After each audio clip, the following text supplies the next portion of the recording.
There we go. All right. Good afternoon, everyone, or afternoon, morning, evening, wherever it is, whatever time it is where you are. I am Cynthia Thompson, and I'm so glad to be with you today. First, I want to thank the WIN conferences for having me on their virtual summit today. And let's just jump right into it because I don't want to waste any of your time. Again, my name is Cynthia Thompson, and I am a life transformation and Sorry, excuse me. Cynthia, for interrupting you. Go So, ahead. hi, Cynthia. How are you? This is Hi. Cynthia Roy. I thought I was gonna sneeze. So, yes, thank you so much, Cynthia Thompson, for joining this event. So, before you start your presentation, I would like to give a brief introduction to the audience who you are. So, yes, welcome, Thompson on the stage. So, Cynthia Thompson is an empowerment coach, transformational speaker, and best selling author who helps professional women and leaders conquer limiting beliefs and silence their inner critic to increase confidence and resilience to elevate in their personal and professional lives. Cynthia's passion for financial empowerment and community development is reflected in her work as a financial empowerment coach with a national nonprofit organization in Houston, Texas. Her dedication to the growth and development of others is exemplified by her work with students at Columbus ISD, where she spoke about the importance of unity and self awareness. She has graced the stages of the Mega Success Conference Passion, Purpose, and Peace Summit. So, Comeback Champion Summit and co hosted Rediscovered Reignite Her Summit, where her message of resilience and courage resonated with the audience in a big way. So, Cynthia's ability to authentically connect with her audience stems from her personal story of overcoming adversity. Her message for resiliency and self awareness will inspire and motivate you to push towards living a life of purpose with passion. Wow, that's really wonderful introduction, Cynthia Thompson. So the stage is yours. Good luck. Okay. Thank you so much. I jumped the gun a little bit, guys. So let me try this one more time. As she said, my name is Cynthia Thompson, and thank you so much, Melinda, and all of the staff and the leaders at WIN Conferences for having me here today. Like I said, I'm just going to jump right into it. I want to talk to you about unleashing your inner resilience. So one thing that I didn't have in my bio was that I'm a 3-time cancer survivor. That's right. So I was diagnosed with a very rare type of cancer. And since this is a virtual summit, I'm not sure if you have heard of this cancer before, but it's called a vulva cancer. So it's a woman's cancer, and it is very rare. Only 2 in 100,000 women get it. So I drew the short straw and was diagnosed in 2017.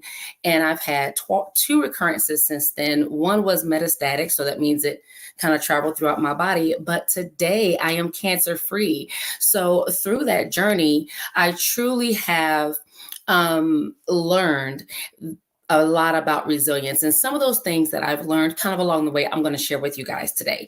So if you can hear me, go ahead and drop hi in the chat so I know that you can hear me well and I'm coming across. If you can hear and see me, just drop hi. So I see Trudy has said hi. I see Shalik has said hi. Dr. Yvonda Brown has said hi. Okay, so you guys can hear me. Great. Wonderful.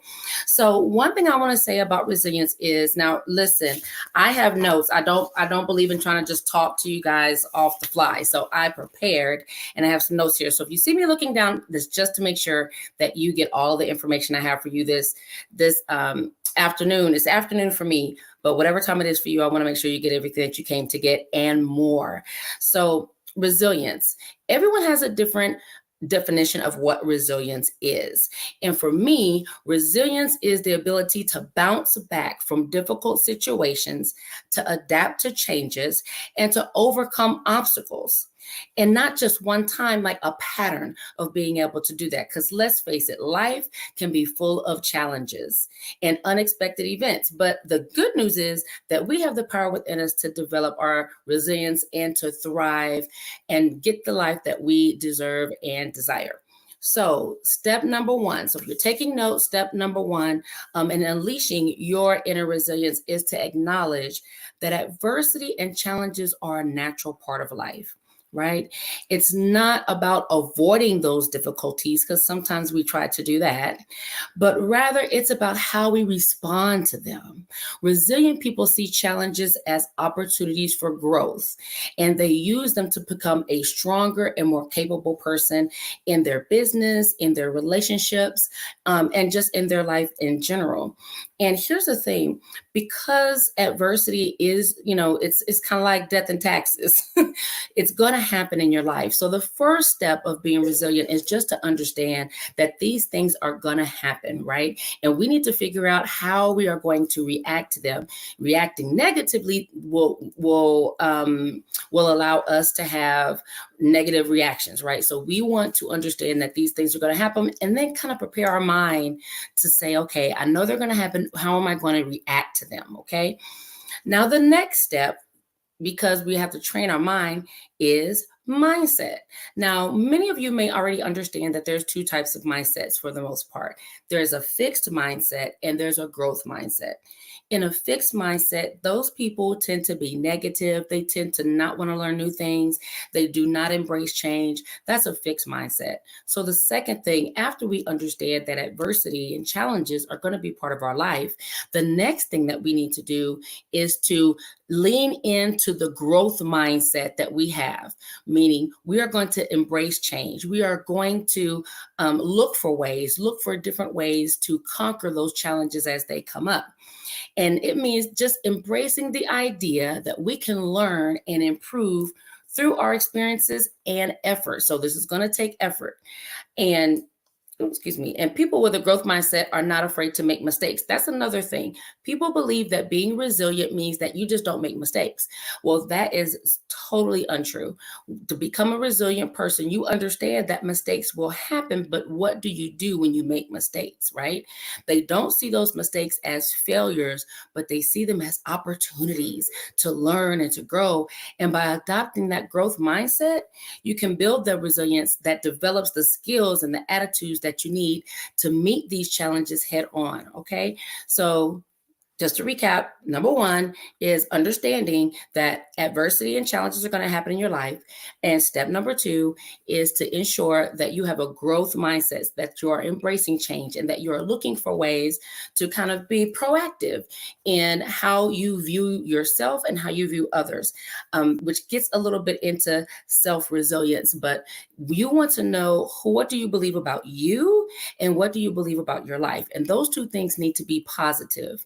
And after you've done that, you'll find that that growth mindset is a little bit easier to tap into. Now, step number three, another important factor in building resilience is taking care of your physical and emotional well-being. Now, we often say, okay, especially this first quarter of the year, a lot of women are going to say, okay, I'm going to the gym, I'm going to lose a few pounds, and that's great. But what I mean by taking care of your physical and emotional well-being, it goes beyond that. Physical well-being is, are you someone, not just are you overweight, but what are some things, maybe like for myself, while I was going through cancer, that meant that I had to change the way that I was eating. I had to change some of the activities that I was doing. So what are the things that you need to change to make sure you have physical health?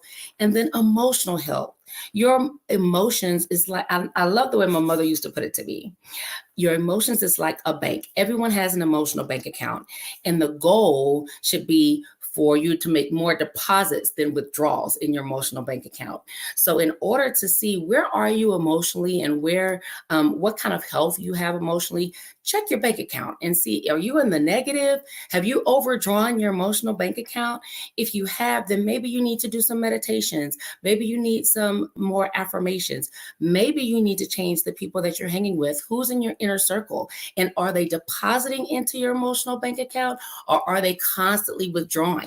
So there may be some hiring and firing that you need to do. So all of those things go into your emotional well-being. Okay, so check your emotional bank accounts, ladies. Check your emotional bank account. Now, That also means, so back to your physical, you need to make sure you get enough sleep. Now, that is something that I really have to attest to. If you don't get enough sleep, your body is not able to really comprehend things that are coming at you pretty fast in life. So those challenges and adversities, they come at you fast. And if you haven't had enough sleep, you're going to react to them in a way that is probably not the best for you and your family. So by taking care of yourself, you can increase your capacity to cope with those difficulties and maintain a positive outlook on life, which should be the goal. And last step. So first step, admit that there's adversity out in the world. There's going to be challenges. Step number 2, make sure that you embrace a growth mindset. And step number 3, make sure that you're taking care of your physical and emotional well-being, checking those bank accounts, ladies, those emotional bank accounts. And then last step, being resilient also involves developing a support system. So I tapped into that just a little bit just now about your inner circle. You are the most like the 5 people you are around the most. Okay, that's a lot to say 3 times fast, but there is actually scientific proof that whoever you are around the most, those are the people you're going to tend to emulate, and it's something that you do naturally. You probably haven't even recognized it. So that can include family, friends, colleagues, or even coaches like myself. So who is in your inner circle? That's one of the things that you can tap into. Okay, so having people in your life who believe in you, who offer you encouragement, who provide practical support can make all the difference when you're facing challenges and adversities. If you have people around you that are constantly negative, they're telling you how that business is not going to work, how that child is so bad, or that husband doesn't love you, you need to get rid of those people, and you need to get some people in your inner circle that's going to tell you your business is going to be successful. What can I do to help? If your child is tell you what, if your child is having a bad day, let me just babysit them for a couple of minutes. And then if you're having trouble with your relationship, you need somebody in your circle that's going to give you a different perspective, so it's not always negative. So that is one of our last steps. So before I go and go ahead and start closing out, drop any questions that you want to ask in the chat, so then I can go ahead and answer them, because I don't have that much time. So I want to make sure I answer everyone's questions. No question is a dumb question. So please put it down or over in the chat.